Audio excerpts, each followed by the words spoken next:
right? So Esau wants to be the eyes of every place. So you see how he wants to be like the Most High. You can see it. Okay? But guess what? The Lord is going to come on the scene, the Son of the Heavenly Father, Yahweh, and it's going to be known who's boss. Right. Of this realm here. Right. Esau thinks he's the boss. He's trying to, he thinks he's the Most High, but he's trying to, you know, in the scripture say the eyes of the Most High are in every place, beholding the good and the evil. Like I said, that's what Esau's trying to do. Yep. He's trying to make it where his eyes are everywhere, beholding crimes and you know everything else, man, by putting the chip inside of you. Yep. You know?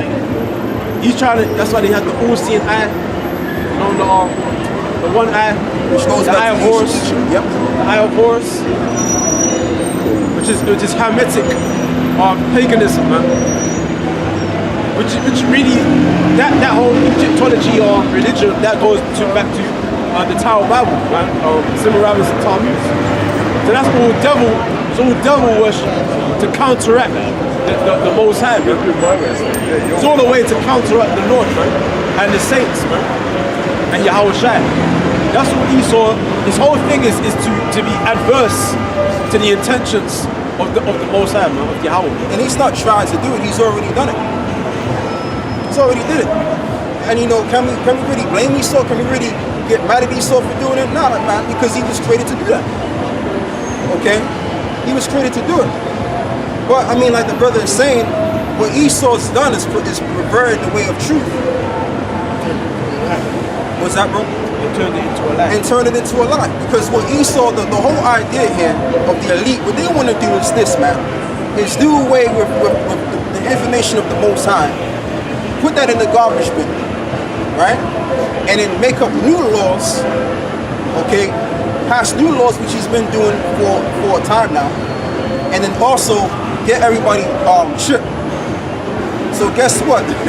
The statutes and commandments of Esau will be, instead of the statutes and commandments of the Lord, you're going to have the statutes and commandments of Esau. Find unusual formation of those birds, man. You don't normally see that. Okay? But yeah, that's what Esau wants to do. Esau's trying to get rid of the Most High's information, ultimately to establish his own laws and statutes, and then have people tripped. So if you break those laws, you're gonna receive the penalties of death, because you transgressed these laws. So that's what Esau's trying to do. We see Esau's game, man. They trying to be as the Lord, but it's not gonna work, man. Like I said, when Yahawashi comes back on that gigantic ship, and you know what's funny, right? Because I was in my house, right? You had this cloud, I saw this cloud, the formation of this cloud, and I mean, it was pretty much the way it looked. Like there was a light. Okay, there was a light between the clouds, and you could see that this light, it was like a line of light surrounding, you know, the clouds and whatever, right? So I visualized it as the chariot of Yahawashi. And when I visualized it, man, I was even scared to even think about that. I was scared. So what I'm gonna say is this, right? What I'm gonna say is this. When you start, because you gotta visualize this. If you visualize it, you will see the severity of the power that the Lord is gonna show when he comes back. Visualize a gigantic chariot or a gigantic flying object, which we know what that object is, covering the sky. Visualize that. Just you know, take some time with yourself and visualize that scenery. Now, if you truly visualize that scenery, you're gonna be nervous within yourself. Okay? Because I'm gonna say this as well. When people actually see this happen, when they see that the Savior coming like formation, the way he's gonna come, the powers that be, look, man, they're not gonna worry about establishing no new world order. They're not gonna worry about trying to enforce their law and order on the people. They're not gonna try and maintain their power. They're gonna say, you know what? Listen, man, I don't even care about all of that. I need to save my house. Because I don't know what that is in the sky. I don't know what the hell that is. And people are gonna drop dead for just at the sight of what they're seeing. Because what's going to happen on this earth is going to be the explainable, the incredible, and the uncomprehendable.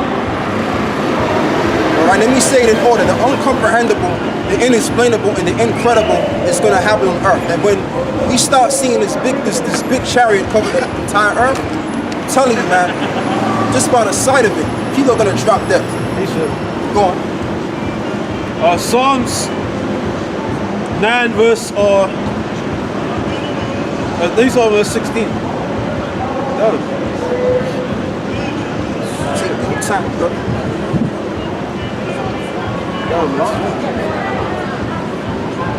What's up? I think where it starts. It's all relevant to the point. Oh, the way it goes. It's a spirit. It's a spirit.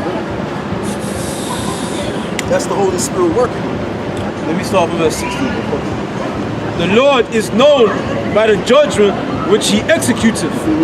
The wicked is snared in the work of his own hands. Right, and ultimately, you know, we always talk about this all the time. All of the works that the so-called white man has brought on the earth, it's all going to be for him to repay that, man. All right, so there's no such thing as trying to find a loophole.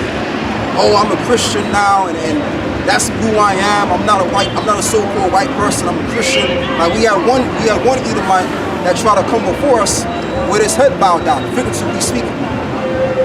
And you try to explain to him, no, that's your religion. I'm talking about your race of people, what you've contributed. Use it, demon. Use it, deceive.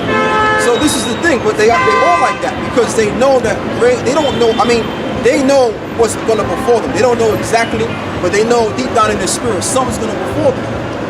And this is why they like, look, man, you know what? I'm a Christian, I'm a believer, and they trying to seek for some kind of mercy. And there's no loophole, there's no submission, there's no leeway, there's no other way about it, man. You have to pay the top. You enjoy the fruits of your white privilege.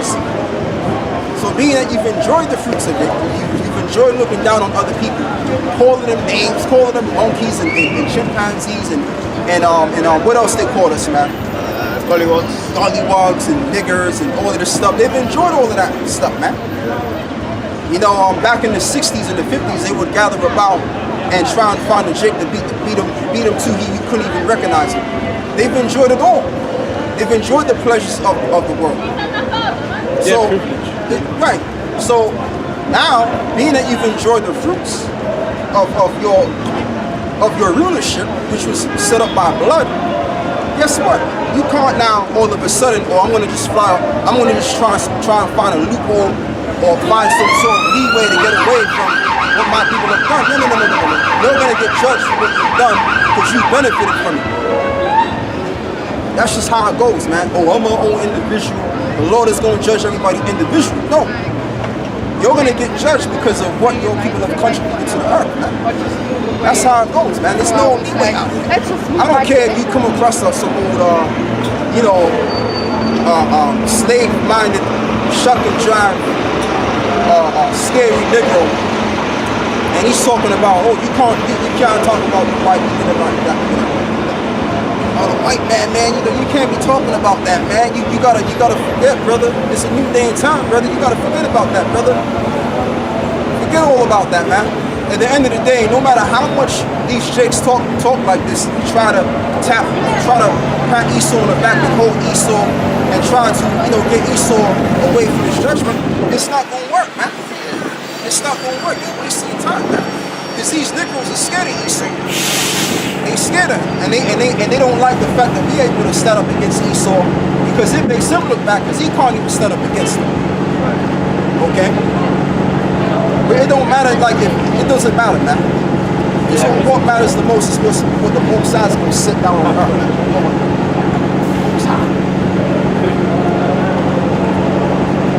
This is Romans 9 and start from 9, and it says, for this is the word of promise, at this time I will come and Sarah shall have a son.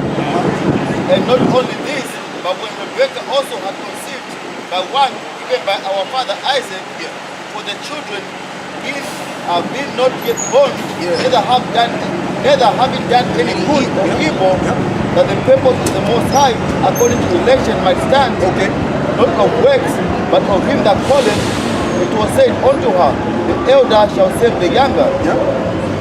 And the point I was trying to make is that the children had not done any good or evil. Yeah. And they already said the older one is going to save the younger. Yeah.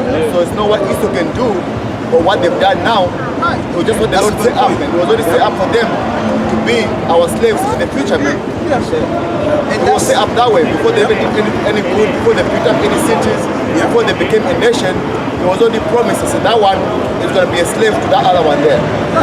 So it's not because now you're a good white person or you can, you can give us 1,000 and build us cities, whatever.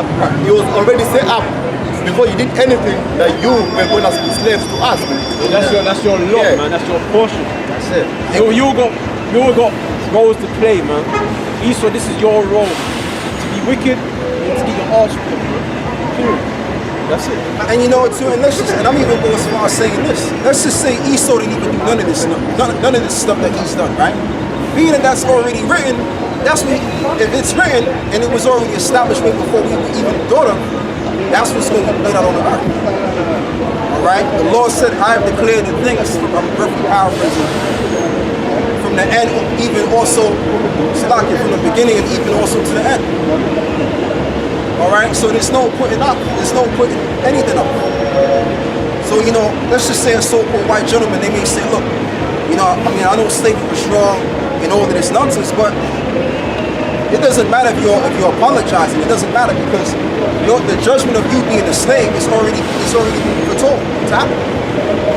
Alright, it's already written, and there's nothing you can do about it. Just bite the bullet, man. Be a man and bite the bullet. He has to bite our bullet. So you don't have to bite the bullet now. There you go. Be a man. Right, man. It says this is a Sirach. This is church. This is Sirach 33 and at 13 it says, as the clay is in the potter's hand to fashion it in his pleasure, so man is in the hand of him that made him. Right, the Lord created us, man. So the Most High, He has control of mankind, and it tells you that in the book of Proverbs. Man's goings are of the Lord, and how can a man understand his goings, his ways? So everything that Esau already did, it's all been fulfilled, baby boy. It's been fulfilled, and there's no turning back the hands of time. All right, like my man, like R. Kelly. I wish I could turn back the hands of time. Yeah, man. So there's no turning it back, baby. Yeah. What you done, you have to pay that toll. That's the way it goes, man. I'm a Christian. That's not who I am. I'm not.